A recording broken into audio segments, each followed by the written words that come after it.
Hello everyone, this doctor Anurag Baghel and welcome to NEET Adda 24/7, जहां बच्चों आपको best of quality education provide की जाती है।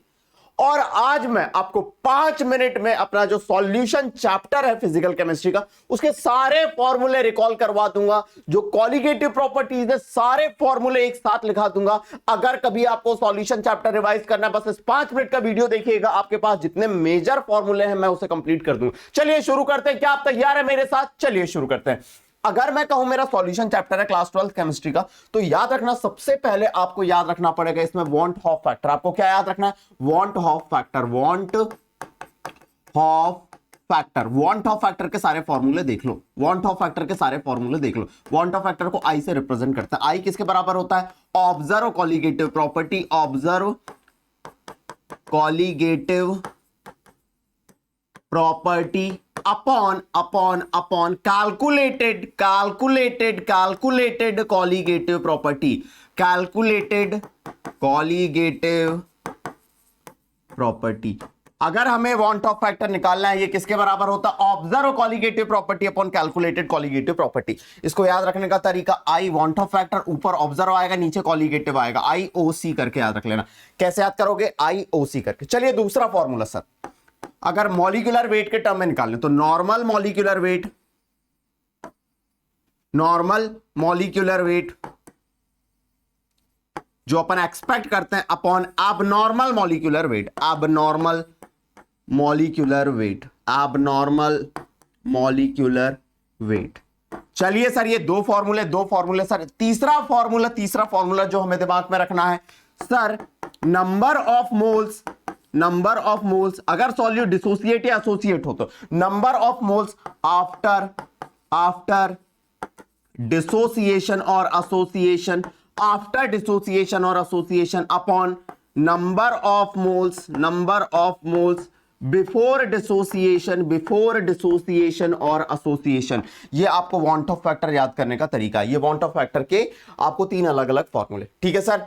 ठीक है, जल्दी से अगला सर, अगर सर सॉल्यूट डिसोसिएट या एसोसिएट हो, ऐसे 5 केस बनते थे। तो मैंने बताया था, समझ रहा, वांट ऑफ फैक्टर के 5 case, 5 cases of want of factor, 5 cases of want of factor. देखो जरा, देखो, जल्दी जल्दी करना है, 5 मिनट में पूरा कंप्लीट करना है। Case number one, solute neither dissociate nor associate. Solute neither dissociate, ना ही डिसोसिएट हो, नॉर एसोसिएट, ना ही एसोसिएट हो, तो वांट ऑफ फैक्टर आता है अपना कितना? 1। वांट ऑफ फैक्टर कितना आता है मेरा? 1 आता है। ठीक है, एग्जांपल के तौर पे कौन कौन थे? ग्लूकोज था, सुक्रोज था और यूरिया था। और कौन था? यूरिया था। अगर सॉल्यूट ना ही डिसोसिएट हो ना ही एसोसिएट हो, वांट ऑफ फैक्टर 1 आता है। केस नंबर टू, अगर 100% डिसोसिएट हो जाए, 100% क्या हो जाए? डिसोसिएट हो जाए, 100% डिसोसिएट हो जाए। I always greater than 1। आई हमेशा किससे ज्यादा होता है? आई हमेशा 1 से ज्यादा होता है। एग्जांपल के तौर पे NaCl 2 आयन में डिसोसिएट होता है, आई 2। CaCl2 3 आयन में डिसोसिएट होता है, आई 3। ठीक है, K4FeCN6 है, K4FeCN6 है। ठीक है, 4 और 1 ये टोटल 5 आयन में डिसोसिएट होता है। तो आई कितना आया अपना? आई कितना आया मेरे बच्चे? आई आया 5। चलिए sir, case number three sir, अगर 100% एसोसिएट हो जाए, क्या हो जाए मेरे बच्चों? 100% एसोसिएट हो जाए, 100% एसोसिएट हो जाए। आई किसके बराबर होता था? आई लेस देन 1 के बराबर होता था। कैसे निकालते थे?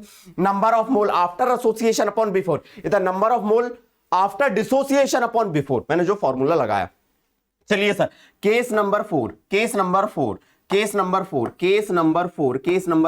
अगर पार्शियल डिसोसिएशन हो, क्या हो? पार्शियल डिसोसिएशन हो, तो हम किसका कंसेप्ट यूज करते थे? डिग्री ऑफ डिसोसिएशन का। डिग्री ऑफ डिसोसिएशन से हम निकालते थे। डिग्री ऑफ डिसोसिएशन को हम अल्फा मानते थे, जो किसके बराबर होता था? I-1 अपॉन N-1 के बराबर होता था। डिग्री ऑफ डिसोसिएशन जिसको अल्फा मानते थे, वो किसके बराबर होता था? I-1 अपॉन N-1 के बराबर होता था। और सर केस नंबर 5 देखो जरा, देखो मुझे क्या हुआ है। केस नंबर 5 पे पधारो। अगर पार्शियल एसोसिएशन हो, क्या हो, केस नंबर 5, अगर मुझे पार्शियल एसोसिएशन देखने मिले, पार्शियल एसोसिएशन देखने मिले, तो मैं कंसेप्ट यूज करूंगा किसका, डिग्री ऑफ एसोसिएशन का, डिग्री ऑफ एसोसिएशन का जिसे मैं एक्स से रिप्रेजेंट करता हूं, किसके बराबर था, याद रखने का तरीका, नीचे n-1 है, n-1 रख दो, ऊपर i-1 है, इसको 1 - i कर दो, उल्टा करा तो आपको खामियाजा भुगतना पड़ेगा एक एक्स्ट्रा n लगा के। इस तरीके से आप याद कर सकते हो किसका, डिग्री ऑफ एसोसिएशन का भी, इस तरीके से आप याद कर सकते हो डिग्री ऑफ एसोसिएशन का भी फॉर्मूला। ठीक है सर, ठीक है, ये वांट ऑफ फैक्टर की कहानी कंप्लीट हुई, वांट ऑफ फैक्टर की कहानी कंप्लीट हुई। अब अगर कहानी कंप्लीट हुई तो समझना, अब अपन देखने जा रहे हैं कॉलीगेटिव प्रॉपर्टीज। कॉलीगेटिव प्रॉपर्टी क्या देखने जा रहे हैं, कॉलीगेटिव प्रॉपर्टी। सबसे पहली कॉलीगेटिव प्रॉपर्टी कौन सी प्रॉपर्टी देखने जा रहे हैं, सबसे पहली relative lowering of vapour pressure, relative lowering of vapour pressure, relative lowering of vapour pressure. What is relative lowering of vapour pressure, इसके लिए राउल्ट्स लॉ दिया गया, समझना, दो टाइप के राउल्ट्स लॉ देखेंगे, राउल्ट्स लॉ फॉर ठीक है, नॉन वोलेटाइल सॉल्यूट।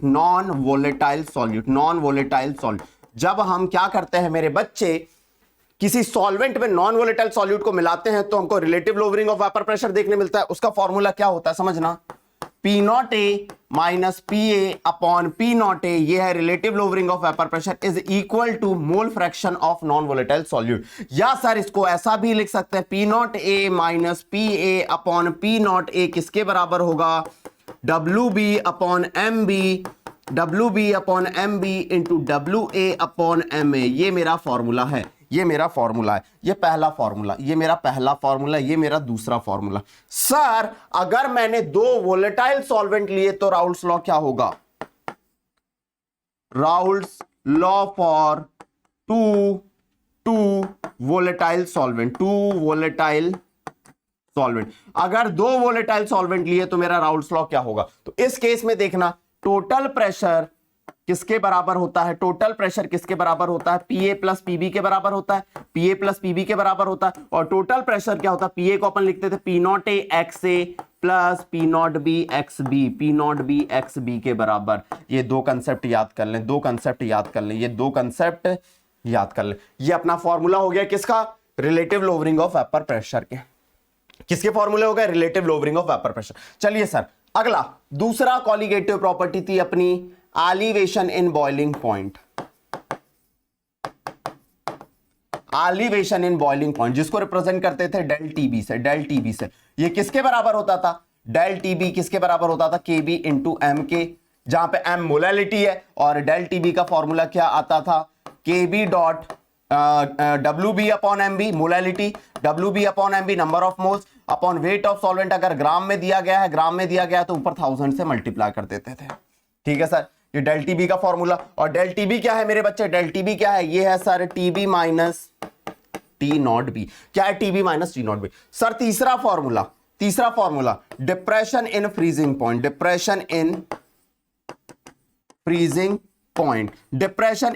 पॉइंट, जिसको डेल TF से रिप्रेजेंट करते हैं, ये क्या होता है sir, del TF is equal to KF into M, एक फॉर्मूला, और del TF is equal to KF dot M WB upon MB into WA, और ऊपर किससे मल्टीप्लाई कर देंगे, अगर ग्राम में दिया है तो ऊपर 1000 से मल्टीप्लाई कर देंगे। ठीक है सर, लेकिन याद रखना what is del TF, depression in freezing point, ये होता है सर T0F माइनस TF के बराबर। ये था TB माइनस T0B, ये था T0F माइनस TF। ठीक है सर, यहीं पे सर ये जो KB और KF के फॉर्मूले, KB आया, KB का फॉर्मूला क्या होता है sir, R dot MA dot, ठीक है, TB का square upon 1000 into del HV, जहां पे डेल HV क्या है, एंथैल्पी ऑफ वेपराइजेशन। इसको याद करने का तरीका मैंने बताया था, देखना जरा। अगर मैं KB मतलब एब्यूलोस्कोपिक कांस्टेंट के बारे में बात करूं तो इसका फॉर्मूला क्या था, देखो, R मतलब र और MA मतलब वेट ऑफ सॉल्वेंट, मा, ये ताई है, ताई मतलब ताई का स्क्वायर, टेम्परेचर मतलब ताई का स्क्वायर, 1000 गुना हाई, रमाताई 1000 गुना हाई। सिमिलरली अगर आपको KF निकालना है वहां भी लिखो R.Ma, वेट ऑफ सॉल्वेंट इसलिए ले रहा हूं क्योंकि ये दोनों नेचर ऑफ सॉल्वेंट पे डिपेंड करते हैं। TF का स्क्वायर अपॉन 1000 गुना, यहां एंथैल्पी ऑफ फ्यूजन लिख दिया, एंथैल्पी ऑफ फ्यूजन लिख दिया। चलो सर ये दोनों फॉर्मूले क्लियर हो गए, रमाताई 1000 गुना हाई। सर चौथा फॉर्मूला या चौथी property osmotic pressure. Osmotic pressure क्या होता है मेरे बच्चे? पाई, और पाई को हम क्या लिखते थे? MRT के बराबर, जहां M क्या है? मोलारिटी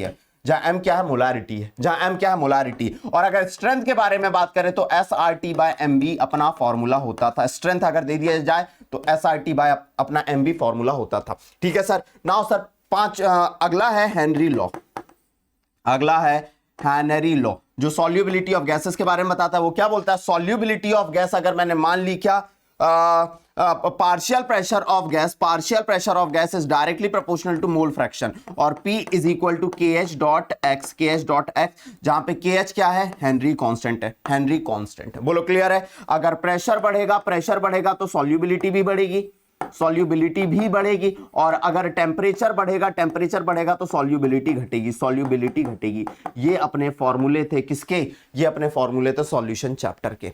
आई होप मैंने इतनी देर में सॉल्यूशन चैप्टर के सारे फॉर्मूले कंप्लीट करा दिए होंगे। क्या आप इसी तरीके के शॉर्ट वीडियो और चाहते हैं तो कमेंट बॉक्स में बताएं, और इसी के तरीके के बेस्ट और क्वालिटी वीडियोस के लिए मेरे बच्चे डिस्क्रिप्शन में लिंक दी गई है निशुल्क बैच की, जहां पे फिजिक्स, केमिस्ट्री और बायोलॉजी के लिए आपको प्रॉपर 2023 के लिए 2024 के लिए पढ़ाया जा रहा है। कोई भी स्टूडेंट अगर आज ही बैच को ज्वाइन करना चाहता है, it is 100% free on YouTube. आज ही आप ज्वाइन कर सकते हैं, जहां रेगुलर बेसिस पे 11th और 12th की क्लासेस लग रही हैं। और ऐसे ही बेस्ट और क्वालिटी एजुकेशन के लिए जुड़े रहे नीट अड्डा 24/7 के साथ। Thank you so much.